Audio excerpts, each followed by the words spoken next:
souhaite la bienvenue dans ce webinaire consacré à la cybersécurité avec un accès sur l'humain et la sensibilisation. Donc, c'est un sujet qui nous tient très à cœur sur la création finalement d'une culture de sécurité au sein des organisations. Alors, un mot rapide sur MindForest. MindForest, c'est un cabinet de conseil en gestion du changement qui existe depuis 20 ans au Luxembourg et qui est spécialisé en activation de stratégie, engagement des employés, amélioration de processus, changement de culture, avec deux credos qui sont de travailler différemment, d'avoir en fait une équipe toujours pluridisciplinaire avec des gens qui viennent d'horizons vraiment différents. C'est un peu ça la forêt d'esprit, le MindForest.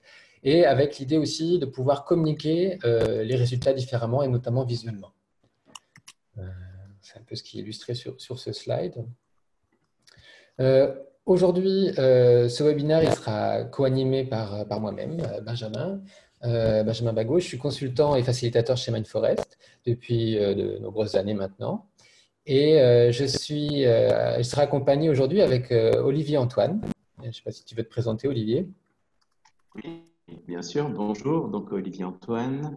Je travaille effectivement dans l'entreprise Poste Luxembourg au sein du département Cyberforce, où je m'occupe plus particulièrement de l'équipe Information Security Management, donc l'équipe qui regroupe les responsables de la sécurité des différentes entités de Poste.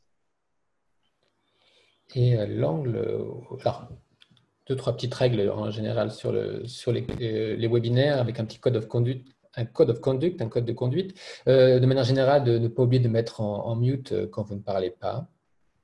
Que si vous avez une mauvaise qualité de connexion Internet, vous pouvez éteindre votre vidéo pour obtenir une meilleure qualité de son notamment. Et qu'il y a un chat, donc n'hésitez pas à poser vos questions et on pourra y répondre à la fin du webinaire. Alors, le contexte qui nous réunit aujourd'hui, c'est un contexte qui m'intéresse vraiment et sur lequel on travaille depuis plusieurs années avec Poste, et c'est pour ça qu'on voulait vous le partager avec vous. C'est le contexte de la sécurité de l'information dans un ensemble plus vaste. C'est-à-dire qu'il faut déjà comprendre ce qu'on entend par sécurité de l'information et cybersécurité. La sécurité de l'information, ça va concerner en fait la protection de l'information, qu'elle soit physique ou informatisée. C'est vraiment la protection de l'information on va dire, dans le cadre du travail de l'entreprise dans un sens général. Ça va être, par exemple, de faire attention à ce qu'on laisse traîner sur son bureau ou dans ses placards. Et de l'autre côté, la cybersécurité, ça va vraiment être défini comme la capacité à protéger ou défendre son cyberespace contre l'environnement aujourd'hui qui est très hostile, avec toutes ces cyberattaques, ces hackers et on va dire cette guerre informatique que l'on vit aujourd'hui. Donc ça, c'est vraiment l'acceptation à comprendre au départ. Si tu veux interagir. Oui, juste une petite précision, effectivement, c'est que, et c'est pour ça qu'aujourd'hui on va vous parler de l'humain, c'est que bien souvent quand on parle de cybersécurité, on pense à des attaques de l'extérieur. Et justement, l'objectif aujourd'hui, c'est de vous faire comprendre aussi que il y a une menace qui vient de l'intérieur. On va vous expliquer ce contexte-là. Et voilà, c'est ça, c'est exactement ce que… Donc l'idée et l'approche qui est aussi la nôtre en tant que chez MindForest, c'est d'avoir toujours ce focus sur l'humain et d'essayer de favoriser la prise de conscience des collaborateurs sur leur rôle, parce que tout le monde a un rôle à tenir justement dans la sécurité de l'information dans son ensemble. C'est un peu ça la petite illustration de ce bouclier avec toutes ces personnes, c'est-à-dire que voilà, c'est comme souvent on dit, la chaîne elle est aussi solide que son maillon le plus faible. Voilà, il faut prendre la sécurité de l'information comme un ensemble et on va dire une solidarité finalement qui est prise et qui est mise à défaut aujourd'hui dans le monde numérique, mais pas que. Donc voilà, donc pour nous accompagner, si tu veux te présenter un peu Cyberforce, que je ne sais pas si tout le monde connaît bien. Bien sûr. Donc, en fait, Poste depuis 2015, date de création du département qu'on appelait cybersécurité, a décidé de vraiment mettre le focus sur la sécurité de l'information. focus qui a été justement aussi renforcé par la suite avec des régulations comme la GDPR, avec la protection des données privées. Donc, ça, c'était la première pierre de l'approche Cyberforce de Poste en disant en 2015, on crée un département pour regrouper les ressources en cybersécurité. Et deuxième étape en 2019, en septembre 2019, où là, on a officiellement lancé alors, ce qu'on peut appeler la marque Post Cyberforce, qui regroupe l'ensemble des compétences sécurité à l'intérieur des entités de poste, mais aussi au niveau d'une filiale qui est EBRC, qui prend en charge aussi tout ce qui est conseil en sécurité. Donc, ce Cyberforce est regroupé en fait autour de cinq piliers. On a toutes les activités liées à la cyberdéfense, donc les activités de surveillance des différentes plateformes, ce qu'on appelle les activités de SOC, Security Operations Center, mais également les équipes qui interagissent en cas d'incident, donc les équipes de réaction aux incidents de sécurité. On a un pilier qui est la cybersécurité offensive. Donc là, ce sont les équipes de pen testers, ce qu'on appelle communément les ethical hackers, qui vont réaliser des tests d'intrusion de ce qu'on appelle le red team, donc un cran au-dessus en essayant d'avoir des intrusions et de tester la sécurité physique. On a les services professionnels, donc ce sont les équipes qui gèrent tous les équipements liés à la sécurité, les firewalls, les sondes d'intrusion, toutes les solutions antivirus, etc. On a un pilier qui est ce qu'on appelle Cyber Labs, où là, on a une équipe qui est en charge de l'innovation, de chercher des nouvelles solutions de sécurité, de développer des nouvelles solutions innovantes, notamment pour le moment dans le domaine de télécom. Et le dernier pilier, j'en parlais tout à l'heure avec les équipes de BRC, c'est tout le pôle conseil, du conseil à la fois en sécurité de l'information, en continuité des activités et aussi dans tout ce qui est gestion des data centers et aussi formation des utilisateurs. Donc, un panorama assez large pour défendre, on va dire, et travailler l'ensemble des aspects de la cybersécurité. Et pourquoi aujourd'hui un webinaire avec Cyberforce et Mindforest? C'est parce que ça fait maintenant 5 ans qu'on travaille ensemble, qu'on travaille au départ sur la sensibilisation à la sécurité de l'information pour l'ensemble du groupe Post-Luxembourg. Et ça nous a amené à développer toute une gamme de services qu'on a trouvé très complémentaires justement dans l'approche, entre l'approche, on va dire, globale et technique de Post-Cyberforce et l'approche, on va dire, focalisée sur l'humain et sur, on va dire, le physique, les gens chez Mindforest. Et c'est de ça qu'on voulait vous parler aujourd'hui, en fait, de la manière de pouvoir de favoriser la prise de conscience sur le rôle, justement, que chaque collaborateur a à tenir dans la sécurité de l'information. Voilà, c'était ce partenariat. Vas-y, Olivier. Donc, c'est effectivement le credo qu'on a adopté dès le début, c'est de faire passer le message, on va développer par après, on va vous montrer un petit peu les activités qu'on a menées depuis 5 ans. Mais l'objectif, il est résumé en une phrase, c'est faire comprendre aux utilisateurs que la sécurité, ce n'est pas un sujet d'expert. On l'a vu, au sein de Poste, on a un département Cyberforce qui comporte plus de 40 personnes, donc c'est le cœur de métier de travailler à la sécurisation des systèmes, mais faire prendre conscience à l'ensemble des collaborateurs que la sécurité, c'est l'affaire de tous. C'est vraiment la ligne qu'on suit depuis le début avec Mindforest. Voilà. Et rapidement, c'est-à-dire que ce partenariat, il s'inscrit pour nous, pour Mindforest, dans ce qu'on appelle l'Alliance MF.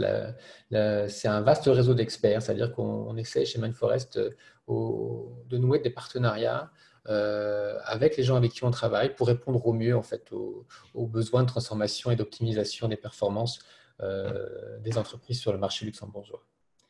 Voilà.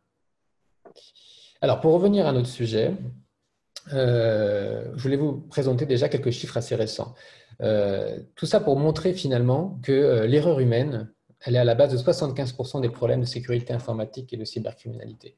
On voit à travers ces chiffres que les attaques elles sont essentiellement du phishing, c'est-à-dire en gros les fameux emails, on va dire vérolés avec les liens qui vous incitent à cliquer dessus pour récupérer des informations. Il y a beaucoup de malware aussi, c'est-à-dire de mails où vous allez cliquer ou un virus va s'immiscer dans le réseau informatique de votre organisation, ou alors ce qu'on appelle les ransomware ou les rançongiciels, c'est-à-dire voilà, c'est-à-dire qu'il y a un ver qui va rentrer dans le système et qui va ensuite bloquer tout et qui va demander une rançon pour débloquer. Donc on voit bien que l'humain est souvent, très souvent, on va dire, la porte d'entrée pour toutes ces attaques. Et je voulais vous poser une question pour commencer. Vous pouvez répondre en tapant sur le chat. Si vous pouvez me citer des exemples de sociétés luxembourgeoises ou portugaises, si vous voulez, Elisio, qui ont été attaquées récemment. Parce qu'on ne se rend pas compte, mais ça arrive très souvent et très, très près de chez nous, finalement. C'est un peu ça l'idée. Parce que c'est un peu aussi le symbole de mon petit dessin ici, c'est qu'on est dans une période qui est encore plus, on va dire, sujette à ce type d'attaque, avec ce qui s'est passé avec cette crise sanitaire qui a fait que tout le monde a été jeté dans l'eau froide à partir du mois de mars. Toutes ces entreprises qui ont dû être transposées en mode télétravail du jour au lendemain, avec toute l'angoisse que ça a pu créer en fait chez les gens. C'est-à-dire que ça a fragilisé l'ensemble des échanges professionnels. Et donc, il y a eu des vulnérabilités qui étaient encore plus larges. Et bien sûr, les hackers en ont profité. Ils en ont profité pour augmenter le nombre d'attaques durant cette période. D'ailleurs, Olivier a des petits chiffres à nous donner. Elle va nous expliquer aussi son observatoire. Pour corroborer tout ce que vient de dire Benjamin, en fait, effectivement, il y a plusieurs choses. On s'aperçoit que les entreprises ont effectivement conscience maintenant des problématiques de sécurité, et il y a eu des exemples récents de sociétés qui se sont fait pirater, même ici à Luxembourg. Les sociétés investissent de plus en plus dans la sécurité. Les équipements de sécurité, les logiciels sont de mieux en mieux protégés. Donc, on s'aperçoit effectivement que les pirates aujourd'hui essayent d'attaquer par un autre angle qui est l'angle humain. Et tout à l'heure, Benjamin parlait de phishing. Donc là, nous, en fait, au sein du département Cyberforce, nous avons mis en place ce qu'on appelle la météo de la cybersécurité, où chaque trimestre, on va établir un bilan des incidents de sécurité que nous avons dû traiter pour le compte de Poste ou pour le compte de clients de Poste. Et c'est en lien aussi avec ce que disait Benjamin tout à l'heure. Là, on s'aperçoit que en termes d'incidents, 57% de ces incidents sont des attaques de type phishing. Donc, le phishing a vraiment les attaques de type phishing ont été multipliées, notamment au mois de mars. Alors, pourquoi au mois de mars? Parce que justement, les employés ont été placés à la maison et les pirates ont cherché à profiter de ce créneau-là en disant un employé qui est à la maison est peut-être moins attentif, se sent dans un environnement peut-être plus sécurisé quand il est chez lui et donc est peut-être moins attentif à tous les types d'attaques que les personnes malveillantes cherchent à mettre en place. Donc, on a vraiment une recrudescence et une multiplication même des incidents de sécurité par 3 entre janvier et mars. On a eu aussi des attaques, ce qu'on appelle de type DDoS, donc les attaques de déni de services distribués, qui ont pour objectif aussi d'essayer de mettre à plat les réseaux des entreprises ou les systèmes des entreprises en ayant vraiment une multitude de requêtes qui sont adressées sur ces serveurs ou sur ces équipements-là. Voilà, si on peut donner justement 2-3 exemples d'entreprises luxembourgeoises qui ont eu des soucis en termes de cybersécurité. Alors, c'est très difficile de dire si c'est lié à la porte, si c'est vraiment l'humain, c'est-à-dire qu'on n'était pas là, on ne sait pas trop comment ça s'est passé, mais on peut citer Cactus. On a vu aussi dans la presse que le fabricant de parquets et de tarquettes avait été aussi attaqués. En début d'année, il y avait aussi Giorgetti, l'entrepreneur en BTP, qui avait eu des soucis avec un ransomware. Donc, on voit que c'est maintenant quelque chose qui se répand partout et dans des très grandes entreprises ou des petites partout au Luxembourg. Alors, d'où ce qu'on a appelé la menace intérieure, c'est-à-dire que finalement, l'humain, il est au centre en fait des échanges et on va dire de l'environnement, on va dire cybernétique des organisations, et ils peuvent devenir des vecteurs d'attaque sous plusieurs formes. C'est-à-dire que les attaquants, ils peuvent utiliser, on va dire, la négligence, on va dire, des collaborateurs. C'est-à-dire que il y a des mauvais comportements, comme disait Olivier, on ne prête pas attention toujours aux normes de sécurité qui sont simples. Et là, il y aura un angle d'attaque pour aller chercher des informations ou pour récupérer des codes d'activation. Ils peuvent être mal informés, c'est-à-dire qu'en gros, les collaborateurs ne vont pas savoir quels sont les protocoles de sécurité appropriés, tant pour l'entreprise que pour leur service. Ou bien sûr, alors là c'est beaucoup plus rare, mais ça existe aussi, leurs actions peuvent être aussi tournées de manière négative contre l'organisation, donc ils peuvent être aussi malveillants envers l'organisation. Et là, ça peut être de la tromperie ou un mensonge par rapport à une action qui s'est passée. Donc en gros, il faut avoir conscience de cette menace qui est aussi intérieure et qui est humaine aux organisations. Alors, sans vouloir défendre tous les comportements… vas-y Olivier, hein, si tu as… Oui, je voulais juste préciser un point. C'est tout à l'heure, Benjamin vous parlait de la menace intérieure et parlait des 75% des problèmes qui viennent de l'intérieur. Donc, ça ne veut pas dire qu'il faut considérer ses collaborateurs comme étant des hackers potentiels ou des personnes malveillantes. C'est dire à un moment donné, on peut se retrouver dans une situation où on parle souvent des facteurs humains. On dit il y a 4 gros facteurs qui vont conduire à une situation qui va être à risque à un moment donné. C'est l'ignorance, c'est la négligence, c'est la naïveté et c'est la routine. Par rapport à ces facteurs-là, si à un moment donné, un employé a une mauvaise réaction, ben, on peut avoir un incident de sécurité qui peut avoir des conséquences graves, qui peuvent conduire à une fuite de données, qui peuvent conduire à un arrêt des systèmes, etc. Donc, c'est vraiment ça qu'il faut prendre en compte. C'est-à-dire, il ne faut pas considérer les employés comme étant des pirates dans l'âme, mais comme des gens qui peuvent quand même contribuer à un moment donné à être, malgré eux, un déclencheur d'un incident de sécurité. Et merci Olivier, et d'autant plus que finalement, pourquoi souvent dans les organisations on va avoir ce déficit d'attention par rapport à toutes ces normes et à ces procédures, c'est que souvent, ces politiques, elles sont rédigées d'une manière si difficile qu'elles sont tout simplement inexploitables et très difficilement compréhensibles par les employés. C'est-à-dire qu'au lieu de communiquer simplement et de faire de la prévention sur les risques et les dangers et les bonnes pratiques, on va dire au quotidien, avec des instructions claires sur ce que les gens doivent faire et comprendre, on va donner aux collaborateurs des dictionnaires à lire ou à signer sans qu'ils les comprennent. Et ça, on va dire, c'est un mal qui existe dans énormément d'entreprises au Luxembourg. Et donc, du coup, l'approche qui est la nôtre et l'approche qu'on promeut, c'est que finalement, ça passe par un changement culturel.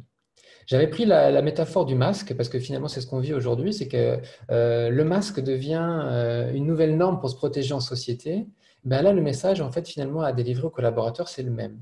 C'est-à-dire qu'il faut changer ses comportements, il faut comprendre avoir conscience qu'au quotidien, il y a des normes de sécurité, on va dire d'hygiène numérique à tenir pour justement protéger l'ensemble de son organisation. Donc, ça passe par de la prévention. C'est-à-dire qu'il faut réussir à faire comprendre aux collaborateurs qu'ils ont vraiment un rôle qui peut renforcer ou nuire la sécurité générale de l'information de leur société. Donc, bien sûr, ça ne va pas être de tout sécuriser seulement par de la sensibilisation, mais voilà, il y a un niveau de conscience qui est à prendre en compte et qui aujourd'hui est défaillant dans beaucoup d'organisations. Et avant de vous présenter l'ensemble du programme qu'on avait fait en sensibilisation avec Olivier chez Post, je voulais vous présenter justement dans cette idée de toujours de focus sur l'humain, un exemple de produit qu'on a développé et testé et qui fonctionne très très bien, justement dans cette prise de conscience, c'est le Lego Serious Play. C'est une méthode, si vous ne connaissez pas, de facilitation en fait, d'ateliers avec des Lego, où on va demander aux gens de construire, on va dire, leurs réponses. Et dans le cadre qui est le nôtre, sur la sécurité de l'information, ça va être d'aller chercher des bonnes pratiques. C'est-à-dire que les gens, ils vont construire justement l'ensemble des failles, des atteintes en fait qui peuvent gêner ou bloquer leur entreprise. Et en groupe, c'est assez ludique, c'est très concret. Ils vont en fait construire un modèle commun avec toutes les attaques et les possibilités en fait qui peuvent arriver au quotidien. Et l'idée, c'est d'aller justement aller chercher la sensibilisation, la prévention et la réaction de chacun. C'est-à-dire qu'on ne se rend pas toujours compte, en fait, du rôle qu'on a à tenir dans, on va dire, la défense générale de l'organisation. Et tout ça, c'est une démarche qui est complètement orientée sur l'humain et qui n'est pas du tout informatique. Là, je voulais vous montrer quelques images de à quoi ça peut ressembler. C'est-à-dire que voilà, on est dans un atelier de facilitation sur la sécurité de l'information où on va demander aux gens de construire, on va dire, leurs réponses, les atteintes possibles et d'aller chercher les bonnes pratiques. Et ça, c'est un aspect, par exemple, participatif, un exemple pour justement susciter, on va dire, l'éveil des consciences sur cette thématique. Voilà. Ce qui est clair pour l'avoir vécu aussi, puisque j'ai pu participer à un de ces ateliers-là, c'est que le fait d'aborder la cybersécurité sous l'angle, entre guillemets, un peu jeu et ludique, ça permet vraiment d'avoir des échanges On t'a pas entendu, Olivier, là, sur la dernière phrase. avec les collaborateurs et de faire prendre conscience aussi que, voilà. Pardon, vous m'entendez là? Oh, Allô? on t'a mal entendu, ouais, sur la dernière phrase. Ah, ok. Je disais que le fait de avec les collaborateurs et apprendre aux gens de, un peu entre guillemets, de libérer leur parole et puis d'aborder des sujets qu'ils n'aborderaient peut-être pas au quotidien, alors que là, en étant tous autour de la table sur cet angle voilà, ludique et récréatif, ça permet vraiment de discuter plus facilement des problématiques de sécurité. Ouais, c'est un super outil, le Lego Serious Play. Et si vous avez des questions, n'hésitez pas à contacter Mindforest. On pourrait même faire un webinaire entier dessus. C'est une méthode qui est participative, comme expliqué Olivier, qui a un impact de team building très fort parce qu'en fait, on ne peut pas se cacher dans un workshop Lego Serious Play. Chacun construit et présente sa réponse aux autres. Et c'est vraiment un outil qui est très intéressant, justement, dans l'idée de faire adhérer et de faire comprendre un message ensemble, en groupe. Voilà, alors la deuxième partie du webinaire, c'était justement de pouvoir, avec vous, vous présenter l'ensemble de la démarche en sensibilisation à la sécurité de l'information qu'on avait mis en place avec Post Cyber Force dans le contexte de Post-Group. Je vais laisser Olivier intervenir, notamment sur l'introduction sur le nombre de collaborateurs et l'environnement, on va dire, de départ. Mhm. Donc, le contexte initial, il date de 2015, donc date à laquelle nous avons créé le département à l'époque qui s'appelait Cyber Security.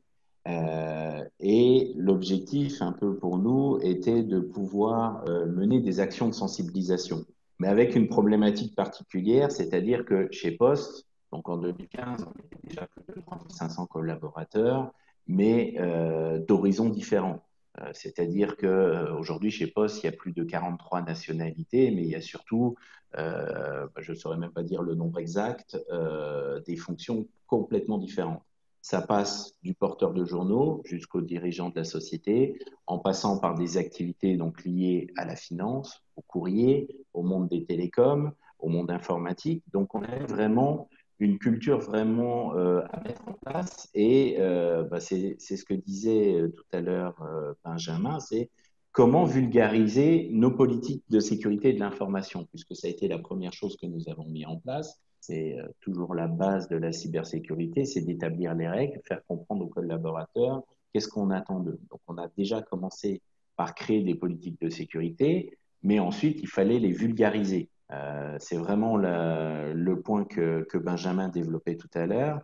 C'est dire si jamais on crée des politiques qui font 50 pages et qu'on dit aux gens, bah, maintenant vous devez les appliquer sans les expliquer, sans les vulgariser, ça sert strictement à rien. Donc on a déjà essayé, autant que faire se peut, de rendre nos politiques de sécurité les plus compréhensibles possibles, mais ensuite, ben, notre objectif, et c'est pour ça qu'on s'est rapproché de Mindfulness, c'était de dire comment faire passer ces messages-là, comment faire passer nos messages de sécurité de manière ludique, pour que ça soit quelque chose d'attractif et pas quelque chose qui passe pour étant des contraintes supplémentaires ou quelque chose de rébarbatif. C'est dans ce contexte-là bah, qu'on a initié les premières réunions. Donc le tout premier meeting a eu lieu en septembre 2015 où nous avons un peu, alors sans jouer au Lego, mais nous avons mis un peu carte sur table, pris toutes les problématiques de sécurité que nous avions et nous avons essayé de définir un plan d'action, un plan des actions de sensibilisation à mener.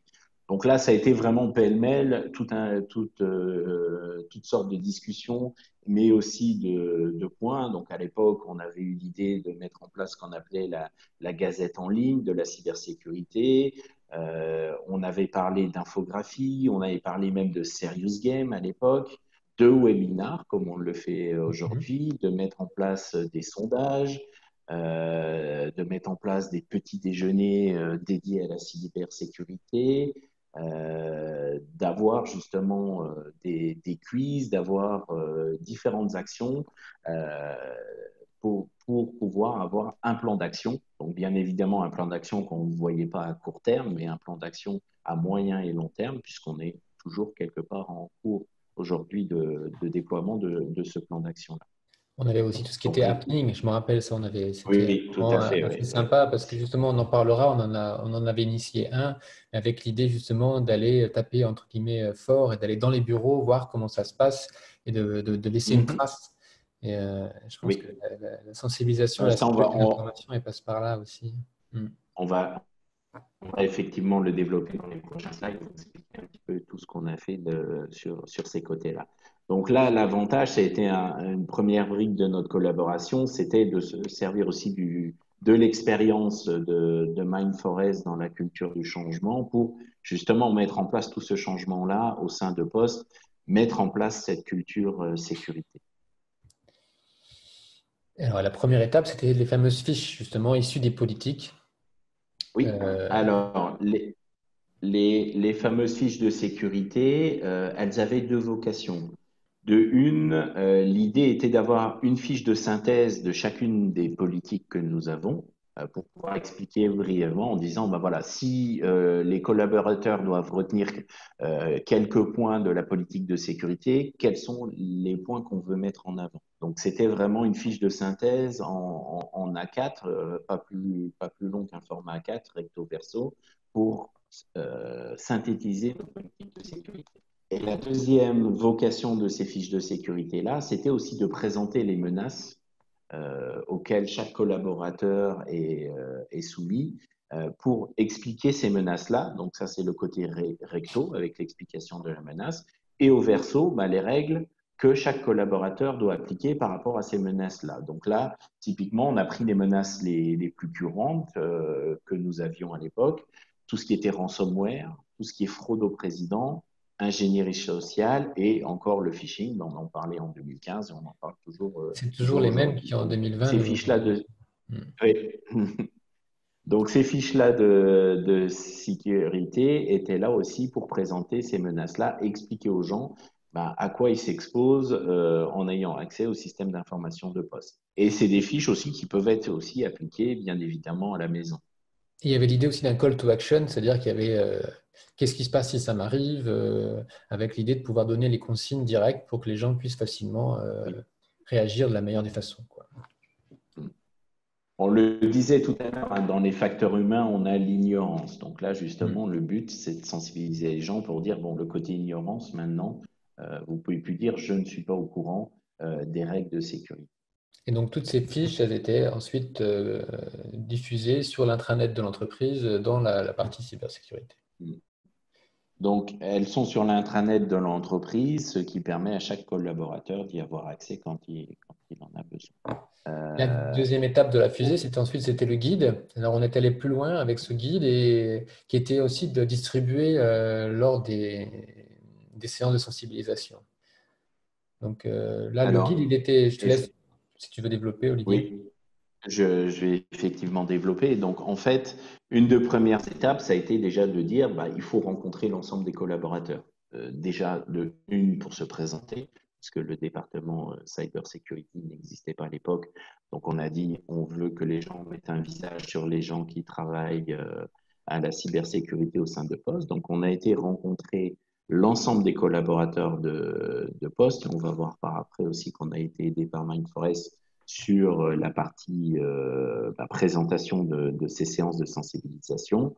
Mais on a voulu aussi laisser une trace de ces séances-là. Et cette trace-là, c'est un guide d'une vingtaine de pages qui a été rédigé à la fois en français et en allemand, donc les deux langues les plus utilisées au sein de Poste, pour réexpliquer, là aussi de nouveau, synthétiser l'ensemble des politiques de sécurité qu'on avait et qu'est-ce qu'on attend des employés avec un volet même, donc c'est un guide qui a été amené à évoluer. Il a notamment eu une évolution en 2018, puisqu'en 2018 est rentrée en ligne de compte la partie gestion des données personnelles, GDPR. Donc on a travaillé aussi, en plus du département Cyberforce, avec notre Data Privacy Officer pour rajouter à l'intérieur de ce guide les problématiques liées à la donnée personnelle.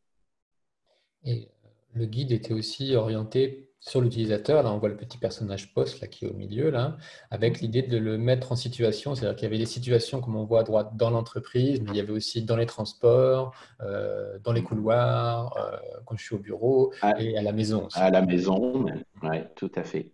C'est ce qu'on va revoir aussi dans le slide suivant, Mhm. quand on a fait les séances de Voilà. sensibilisation. Voilà, on a pris tous les cas de figure en disant aux collaborateurs, voilà, j'ai des responsabilités quand je suis au bureau, j'ai des responsabilités quand je suis en dehors de mon bureau, mais à l'intérieur de l'entreprise. J'ai des responsabilités quand je suis dehors, quand je vais à l'extérieur, quand je vais manger au restaurant. J'ai des responsabilités quand je suis sur Internet, quand je suis sur les réseaux sociaux, je communique via email, etc. Donc, ces séances-là, c'était un gros challenge pour nous et on verra après qu'on a cherché aussi par la suite à changer de méthode, puisque là, il fallait qu'on rencontre plus de 3500 collaborateurs, qu'on n'avait pas les moyens de mettre tout le monde dans une salle en une fois, et puis bon, 3500 personnes dans une salle, c'est peut-être pas très gérable. Donc, on a organisé des séances de sensibilisation avec un maximum de 100 personnes. Donc, ça représentait quand même pas mal de séances et des contraintes aussi par rapport au planning des collaborateurs. Donc, pour les porteurs de journaux, pour les postiers, il fallait organiser ça en dehors des heures de travail, tôt le matin, tard le soir. Donc ça a été toute une organisation, mais on l'a mené à bien et on a pu rencontrer l'ensemble des collaborateurs de Poste et aborder ça de manière ludique avec, comme on peut le voir, quand même des slides qui étaient rédigés simplement et de manière ludique, toujours sur le credo qu'on voulait de vulgarisation de la sécurité de l'information. Voilà, et donc aussi toute cette campagne, on va dire, de sensibilisation à la sécurité de l'information, elle avait aussi un pendant, on va dire, de test. Et ça passait également par des tests de phishing pour voir si justement les consignes avaient été bien adoptées par les gens. Tout à fait. Donc, le but, c'est pas de faire des séances de sensibilisation pour faire des séances de sensibilisation, mais c'est de aussi mesurer, avoir des KPI qui nous permettent de nous dire après, ces séances de sensibilisation, elles ont bien fonctionné, puisque maintenant, les collaborateurs appliquent correctement les règles qu'on leur a expliquées.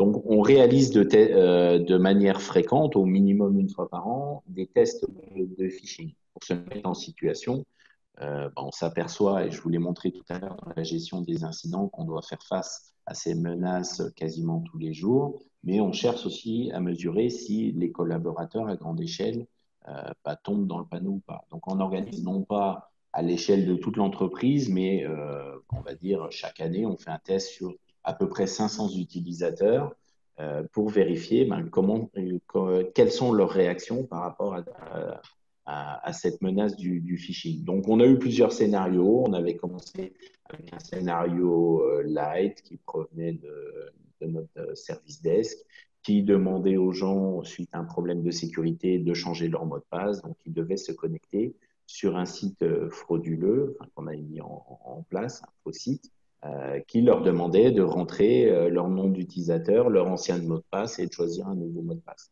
Donc ça a été un premier test de phishing qu'on avait réalisé euh, en 2018 et on a fait des tests un peu plus poussés, comme on va le voir par après, sur les années suivantes.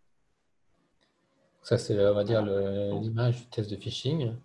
oui, Et ça il y c'est avait aussi l'image. la notion de marketing qui a été testée. Oui, alors là, on a voulu être un peu plus vicieux puisqu'aujourd'hui, on s'aperçoit que les gens, pour tomber dans le panneau, il faut qu'ils aient un gain à la clé. Donc, souvent, les gens réagissent plus rapidement puisque toujours, quand vous avez un test de phishing, vous avez l'impératif d'urgence en disant aux gens, il faut que vous répondiez rapidement. On leur laisse pas le temps de réfléchir correctement et il faut les pousser à ce qu'ils cliquent le plus rapidement possible sur le lien frauduleux. Et dans ce cadre-là, on a profité l'année dernière du lancement, pardon, du Samsung Galaxy S10 pour dire aux gens, voilà, participez. On organise un concours interne, donc on a entre guillemets, on usurpé l'identité du département marketing de Poste et on a dit aux gens, voilà, Poste lance un concours en interne, inscrivez-vous. Bien évidemment, en rentrant votre nom d'utilisateur et votre mot de passe, inscrivez-vous pour tenter de gagner le nouveau Samsung Galaxy S10. Là aussi, Ce qui est il y a bien eu des évident. réponses. Voilà. Oui, et il y a eu quand même beaucoup de résultats positifs, puisque encore une fois, quand vous mettez un gain à la clé, les gens tombent dans le panneau, d'autant plus que vous leur dites, voilà, plus vite vous répondez, plus de chances vous avez de remporter un des Galaxy S10 mis en concours. Forcément, les gens ils tombent dans le panneau et ils cliquent sur le lien frauduleux. Donc, on voit qu'il y a encore des actions à mener. Et en plus, on va dire, de toutes ces actions, on va dire, liées aux politiques, à la vulgarisation des politiques, aux guides pratiques, aux séances de sensibilisation, avec aussi toute la communication qu'il y avait derrière, c'est-à-dire qu'il fallait gérer on va dire, les invitations, les posters, etc., etc. On avait choisi entre guillemets, de taper fort avec des campagnes de sensibilisation sur des sujets précis.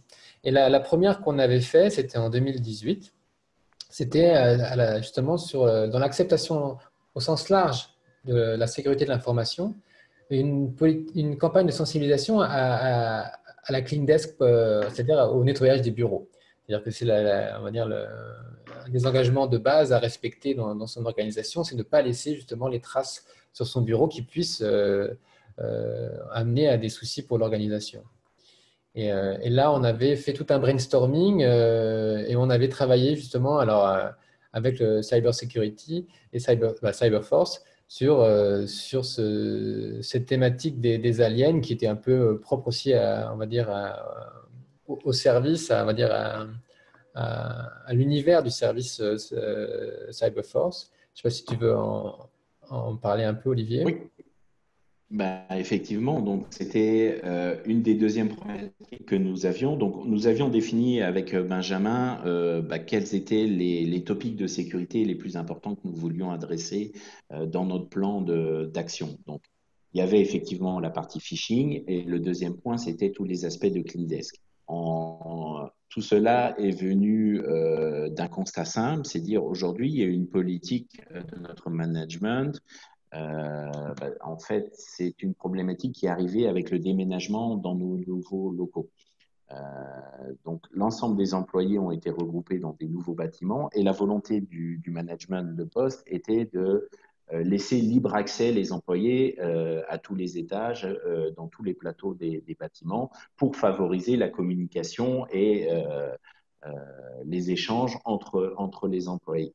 Donc, qui dit libre circulation des gens dit qu'effectivement, à un moment donné, il faut les sensibiliser néanmoins à tout ce qui est clean desk, donc à dire, ben voilà, à ne pas laisser des documents confidentiels sur leur bureau quand ils partent le soir, quand ils sortent le midi manger, etc. Et bah, effectivement, on voulait de nouveau l'aborder de manière ludique, et c'est là que nous avons mis en place la campagne des Martiens, avec déjà aussi l'affichage de posters qui prévenait à l'avance d'une invasion des aliens, mais qui personne ne savait que c'était en On lien t'entend mal, avec. Olivier, là. Je ne sais pas si tu veux te rapprocher de ton micro. Oui, je peux essayer.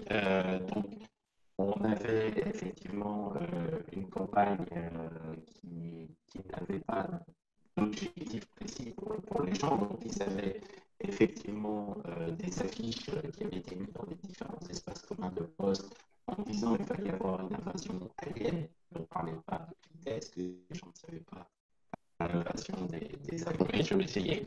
Donc, précis pour les gens. Donc, ils avaient l'invasion alien. On ne parlait pas de tout. Et ensuite, on a mené effectivement l'audit de Clean Desk à l'intérieur des bâtiments. Et ce que l'on voit à droite du slide, ce sont les marque-pages qu'on laissait sur les bureaux des employés, en disant, ben voilà, si le bureau de l'employé était propre, on le remerciait, on disait, ben, grâce à vous, l'invasion alien a été repoussée. Si jamais on trouvait des documents confidentiels, ben là, on disait, ben, dommage, voilà, vous n'avez pas adopté l'attitude Clean Desk, donc par votre action, ben, l'invasion des aliens a réussi. Ce n'est vraiment une volonté de laisser une trace de notre passage et de rappeler ben, au verso les bonnes pratiques en matière de clean desk. Donc voilà, il y avait une idée de teasing, donc on laissait les gens un peu dans l'expectative. Ensuite, il y avait l'idée d'aller chez eux, alors on va dire dans leur espace euh, le plus familier, c'est-à-dire leur bureau, de poser ce marque-page, de marquer le coup, soit avec un bon point, un mauvais point, mais toujours, comme disait Olivier, avec au verso les règles finalement, donc on est toujours dans la sensibilisation avec cette fameuse attitude, l'attitude clean desk, avec en 4 points ce qu'il fallait faire. Et en même temps, comment dirais-je, la campagne, elle était marquée avec aussi une petite animation qu'on va vous présenter, qui était diffusée aussi sur l'intranet de Poste. Donc, suite au happening, on invitait les gens à aller voir cette petite vidéo.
Donc, on avait eu pas mal de retours et ça avait bien fait parler, hein. C'était un peu le but, mais Olivier, hein, tu me coupes, mais ça avait même eu des remarques jusqu'en haut, on va dire, du management de poste. Donc, Oui, tout à fait. donc Donc là, bah, mm, tout, tout le monde, cet épisode-là, Martien, a marqué vraiment, vraiment tout le monde dans la mesure où bah, c'était quelque chose d'innovant et on avait vraiment l'illustration de ce qu'on voulait, de la vulgarisation et du côté ludique. Donc on a été à un moment donné, effectivement, même un peu tagué en disant quand on passait dans les couloirs, on nous disait tiens, voilà les Martiens.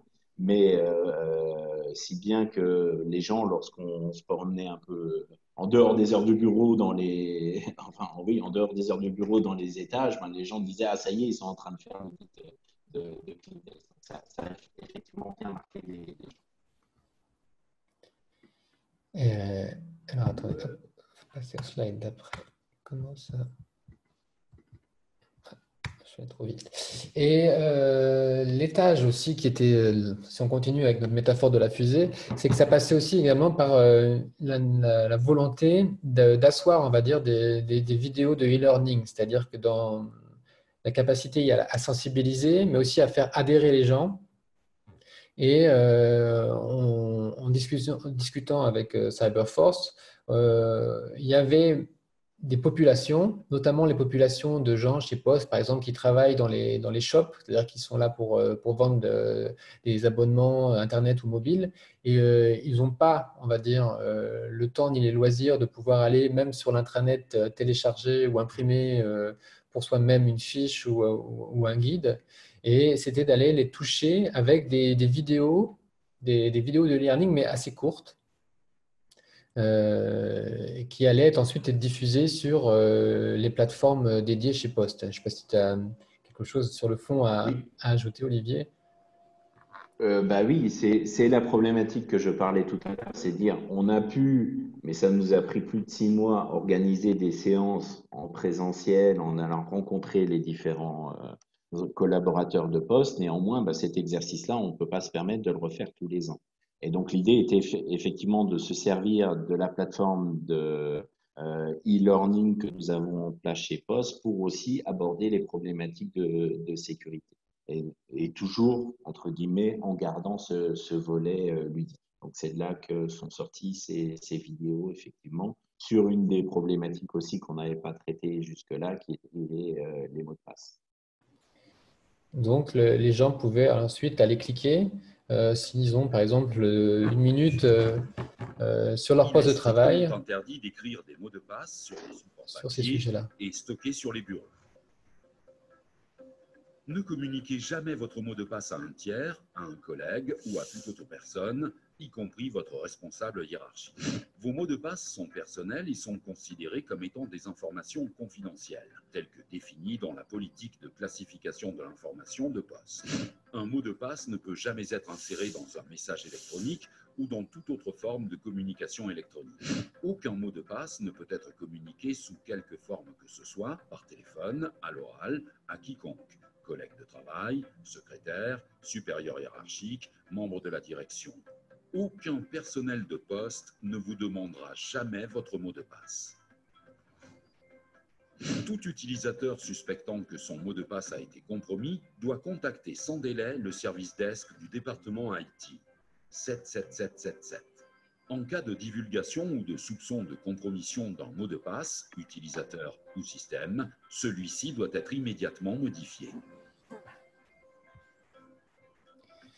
Et là, on voit aussi qu'il y a, de la même manière que sur les fiches, l'idée à la fin d'avoir un call to action avec l'idée, voilà, qu'est-ce que je dois faire si ça m'est arrivé, ou de ne pas laisser, on va dire, l'utilisateur dans l'expectative par rapport à l'information donnée. Donc, il y a toujours à la fin voilà, un call to action à un moment donné où il faut comment agir face au problème.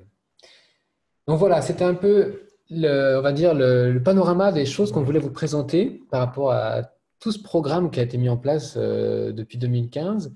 Et on voit que ça offre énormément de nouvelles opportunités pour sensibiliser. Donc, on voit bien qu'on a cette idée de reality check, on va dire, en com interne, pour voir quelles actions en com interne on va mettre en place pour aller toucher le maximum de gens, le maximum de cibles sur des publics vraiment différents, avec des actions vraiment aussi différentes.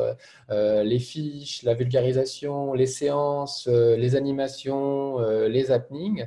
D'avoir un focus sur on va dire, le real life, c'est-à-dire ce qui peut et ce qui est arrivé chez le client. C'est-à-dire qu'on va, en fonction des besoins, s'appuyer, on va dire, sur Olivier présentait le déménagement et la volonté chez Poste d'avoir des bureaux le plus ouverts possible. Donc, ça passait par cette volonté de, entre guillemets, taper fort sur les clean desks. Il fallait vraiment, et ça a été ce qui a bien marché avec les Martiens, la volonté d'avoir vraiment un éveil des consciences par rapport à ça. Donc, c'est, on va dire, de s'adapter, on va dire, au contexte client et ce qui est en fait important pour le client dans la sécurité de l'information. Et voilà, ensuite d'avoir un plan de com, de s'y atteler. Ça peut être aussi en fonction d'une attaque de cybersécurité avant ou après. Mais on va dire, voilà, c'est-à-dire d'avoir des teasers, de laisser languir les gens, d'avoir cette idée ludique, d'aller les chercher sur ces thématiques-là. Donc ensuite, l'autre gros bloc, c'est tout ce qui est implication, engagement et appropriation. Là, c'est ce que j'expliquais tout à l'heure avec le Lego. Il y a énormément. Alors là, l'aspect ludique, il va se transposer par de la participation. C'est-à-dire que là, on peut imaginer une gamification, mais dans un sens assez large. Le Lego, c'est un des exemples, mais on peut imaginer aussi des escape rooms. Ça, on a déjà fait en interne chez Mindforest, c'est-à-dire de vouloir justement, par un jeu sérieux, essayer de sortir ensemble d'une situation et de l'appliquer à une thématique de cybersécurité, par exemple. Euh, donc voilà, c'est aussi de pouvoir simuler des techniques d'ingénierie sociale. Il y a plein de jeux intéressants à faire avec des cartes, etc., pour justement essayer d'impliquer, engager et que les gens s'approprient toutes ces thématiques. Et le troisième gros bloc, c'est cette idée de consolidation. C'est-à-dire qu'une fois que justement la sensibilisation a été faite, une fois on s'est donné du mal en tant qu'organisation pour impliquer et engager les gens, bah, il y a aussi une gouvernance à mettre en place. Dans notre cas, autour de la cybersécurité, avec toute une communauté. Et tu peux m'interrompre là-dessus, Olivier, c'est ce qui est déjà aussi un peu le cas chez vous. Je me rappelle de l'organigramme qu'on avait fait dans la brochure avec les responsables sécurité locaux qui sont là Oui. aussi, et l'animation en fait de toute cette communauté pour ancrer, on va dire, la cybersécurité dans l'organisation.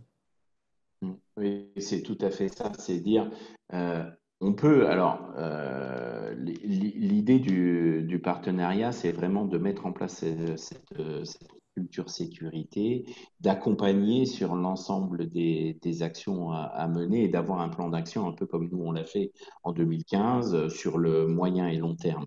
Bien évidemment, on peut répondre, et ça, il y a une multitude de sociétés sur la place qui peuvent proposer des services de sécurité, mais ce sont toujours des actions ponctuelles qui vont adresser une problématique particulière.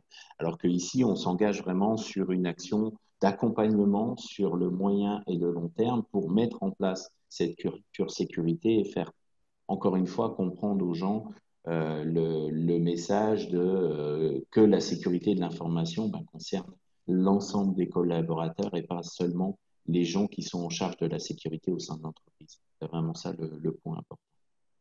Voilà, on en revient à notre premier slide sur ce bouclier humain finalement, avec cette chaîne qui est solide parce que justement, on respecte ensemble et on s'approprie ensemble et on consolide ensemble toutes ces notions.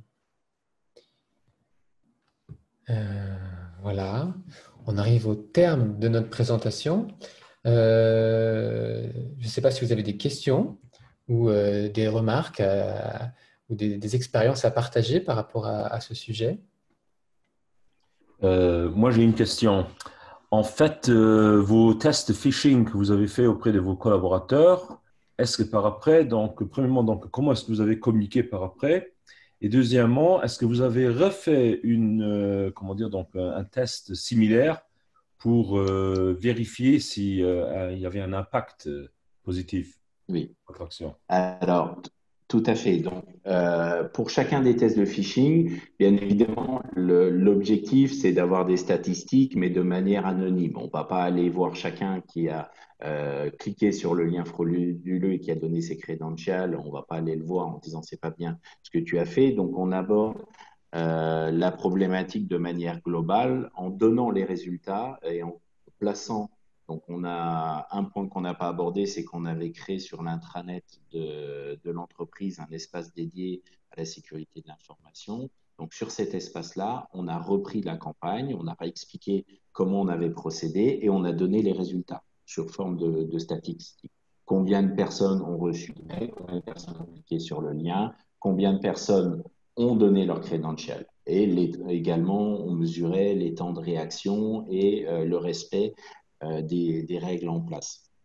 Pour répondre à la question sur est-ce qu'on a refait des tests? Oui, cette année, on s'est dit, c'est pas possible, les gens vont pas tomber 2 fois dans le panneau. On a refait exactement la même campagne. À un moment donné, cette année, on a mis en place chez Post le lancement du Samsung S20. On s'est dit, on va quand même pas refaire le coup 2 fois de suite. L'année dernière, on a fait le S10. Cette année, le S20 sort. On va quand même pas tenter de refaire exactement le même. Eh ben, on l'a fait. On a eu des résultats qui sont meilleurs, mais les gens tombent encore dans le panneau. Donc, c'est pour ça qu'on a remis de nouveau l'accent et qu'il y aura encore des actions cette année par rapport à ça. Parce que malgré tout, et encore une fois, c'est vraiment ça, on sait que quand on met, alors pour parler un peu vulgairement, quand on met la carotte devant le nez des gens, ben, malheureusement, ils tombent un peu dans le panneau. Et là, on se rend compte qu'en mettant toujours un gain à la clé, ben, et même si on a déjà fait une campagne, qu'on a communiqué sur cette campagne et ces résultats-là, les gens tombent encore, malheureusement, encore dans le panneau aujourd'hui. Donc, les résultats tendent à montrer que les actions de sensibilisation fonctionnent. On a des résultats qui sont quand même moins qu'il y a 3 ans, mais pour nous, c'est pas encore satisfaisant. Un peu, pas trop bien entendu sur la fin, mais on a compris le message, Olivier. Olivier, j'ai une question. Oui. Est-ce que je peux faire la question en anglais pour toi? Oui, oui, bien sûr. Thank you. About all this environment and all this context that we are living today regarding COVID-19, we are seeing lots of governments in some countries that they have this idea, or they are developing already. Germany yesterday announced that they have developed these tracing apps for our mobile phones to see if we have been in touch with someone that had COVID-19 or has COVID-19. What is your feeling, your impression about regarding the security and the privacy that probably this fear is creating on people to install these apps, and at how level you think these apps are truly safe and secure, once that for the government to know if we have been in touch with someone with COVID-19, they have to trace us, they have to synchronize that probably our mobile phones have been very close. They have to know where we are so they can get to us when we are not expecting, to tell us, hey, you have to go to the hospital, you have to move to your house to be on quarantine because you have been in touch with someone that had 19 COVID. What do you think about all of this? Ok. Je peux répondre en français ou... Oui, oui, oui. Oui, ok. En fait, par rapport à cette problématique-là, il y a déjà plusieurs choses. Effectivement, les régulateurs en termes de données personnelles sont très attentifs par rapport à ces applications-là, puisqu'il ne faut pas qu'elles collectent. Quand on parle de traitement de données personnelles, il faut toujours qu'il y ait une finalité. Et il faut que cette finalité-là soit respectée. Donc, on ne collecte pas plus de données que ce qui est nécessaire pour le traitement qui a été dédié à cette application-là. Aujourd'hui, malheureusement, on a l'impression que ce n'est pas forcément le cas. J'ai lu un article ce matin, enfin pas plus tard que ce matin, concernant l'application française qui apparemment collecte beaucoup plus de données que ce qui est prévu à la base. Et ça va être le cas, bien évidemment, dans d'autres applications. Maintenant, cette problématique-là, elle est pas neuve. Aujourd'hui, tout le monde utilise son smartphone, installe des applications. Donc, même si on ne parle pas des applications Covid, on se rend compte que il faut qu'on fasse confiance aux opérateurs. Donc, nous, on a cette problématique-là, mais faire confiance aussi aux fabricants de téléphones. On l'a vu, il y a eu toutes les suspicions qu'on peut avoir sur les produits chinois. On a vu qu'à un moment donné, le fabricant Xiaomi s'était fait un peu épingler parce qu'il collectait des données à l'insu des utilisateurs, etc. Donc, c'est des problématiques qui sont très importantes. qui sont d'actualité. Donc, le Covid en a créé de nouvelles, mais malheureusement, on est tous les jours soumis à ces problématiques-là et ça va être de plus en plus puisque le monde de ce qu'on appelle l'IoT, l'Internet des objets se développe et que on va être soumis à toutes ces problématiques-là et on doit faire confiance aussi, avoir un minimum de confiance dans les équipements que nous avons ou de moyens de sécurité. Et c'est pour ça pour moi, la sensibilisation reste au cœur de tout ça. Sensibiliser les utilisateurs sur le risque aussi qu'ils ont à utiliser ce type d'application et pour qu'ils aient vraiment conscience aussi des risques. Donc nous, on a vraiment chez Post une approche par le risque où on explique aux gens quels sont les risques liés à l'utilisation de ce type d'application et on leur explique aussi les bonnes pratiques à avoir, de faire attention quand ils utilisent ce genre d'application. Ok. Merci Olivier. Est-ce qu'il y a d'autres questions? Sinon, je crois qu'on va pouvoir s'arrêter. Oui, Olivier, following Yeah. my first question, do you think that also those apps are targeted to be copycats, to suffer copycats for phishing and for ransomware? Because companies, they self-develop those apps, but as you've been showing through the examples of the emails, that there are very good people that can fake the appearance and simulate very well, though in that brand layout, emails from companies that look like they are real. Do you think probably the same will happen to those apps, or what will happen? Oui. Okay. C'est effectivement ça, et c'est ce qu'on a vu tout à l'heure dans les statistiques que je montrais par rapport à la croissance des activités de phishing au mois de mars. C'est que des gens et des personnes malveillantes se sont lancés dans ce créneau-là. Il y avait des applications Covid-19 qui étaient disponibles dans les stores de Google, d'Apple, alors que les versions officielles des pays n'étaient pas encore disponibles. Il y a eu beaucoup de gens et on a fait le test aussi pour un des clients.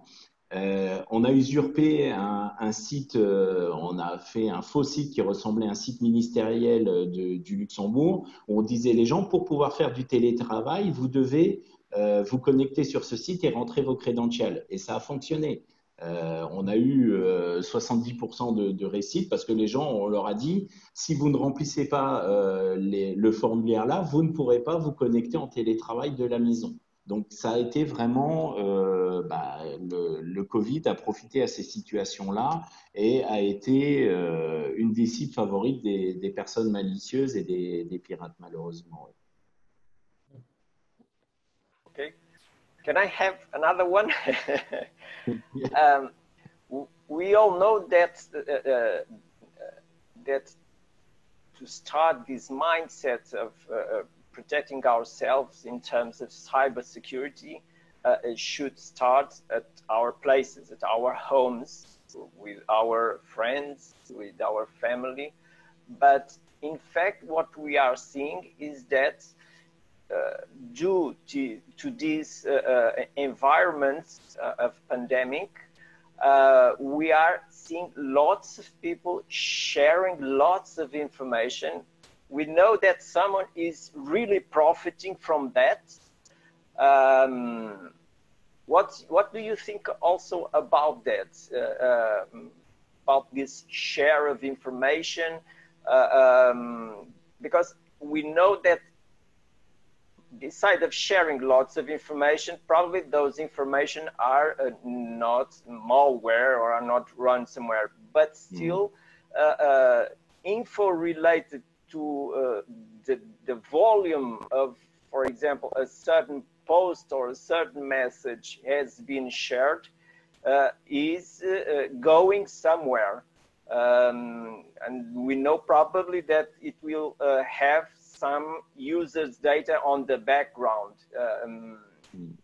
What's your advice about that also? En fait, donc, par rapport à la situation, justement, ce qui s'est produit dans beaucoup d'entreprises, et on a été impacté aussi chez Poste et on a veillé justement à ce que les règles ne soient pas bypassées, c'est que les employés ont cherché aussi à avoir des moyens de communication, alors que ça soit WhatsApp, que ça soit Zoom, par exemple, et on a vu que Zoom avait eu aussi des failles de sécurité. Donc, chacun a cherché à mettre en place des moyens de communiquer avec ses équipes, avec les autres collaborateurs, indépendamment des moyens des entreprises. Donc, toutes les entreprises ont des solutions en place pour partager de l'information, pour communiquer, mais ben, n'avaient jamais testé à grande échelle ces solutions-là. Et on s'est rendu compte que le fait d'avoir 90% de ses employés en télétravail euh, qui utilisent ces solutions-là, on a eu beaucoup d'entreprises qui ont eu des problèmes par rapport à leur VPN, par rapport à leur solution de communication qui ne fonctionnaient pas correctement. Et on a des collaborateurs qui ont dit c'est pas grave, je vais pallier à ça en trouvant une autre solution. Et c'est là où il faut faire attention. Et nous, on a vraiment communiqué par rapport à ça en disant faites attention au type d'information que vous allez placer sur ces serveurs publics. Et là revient toute la problématique aussi de tout ce qui est donné dans le cloud en disant nous, on essaye de mettre en place en fait une gouvernance qui explique aux gens qu'on peut utiliser des solutions cloud et que nous aussi, on met en place des solutions cloud pour favoriser le télétravail et autres. Mais cependant, il faut être très attentif au type de données que vous allez mettre dedans. Donc, ça passe déjà par une classification de l'information, par des règles précises pour chaque niveau de classification et par la sensibilisation des utilisateurs par rapport à ça. Pourquoi? Parce que pour un pirate, si je fais du phishing et que je target une ou deux personnes, je vais obtenir les données personnelles d'une ou deux personnes. C'est pas intéressant pour moi. On sait qu'il y a un marché sur ce qu'on appelle le marché noir. On a un marché de la donnée privée. On sait plus ou moins la valeur qu'a une donnée privée. Un numéro de carte bleue, ça vaut tant de dollars. Un numéro de sécurité sociale, ça vaut tant de dollars. Mais si je suis un pirate, je vais targeter en priorité les sociétés qui hébergent ce type de données-là pour avoir accès à une base de données qui va me donner 1 million de données directement d'un coup, ce qui va être beaucoup plus rentable pour moi que de cibler une ou deux personnes et n'avoir que très peu de résultats. Donc, il faut faire très attention par rapport au type de données, encore une fois, et ça fait partie des aspects de sensibilisation et de gouvernance qu'on met en place dans les entreprises par rapport aux données qui sont échangées sur les clouds. Merci Olivier.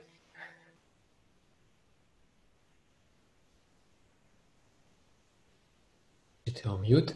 Est-ce qu'il y a d'autres questions? Non? Alors, s'il n'y a pas d'autres questions, je voulais vous remercier d'être arrivé avec nous au bout de ce webinaire.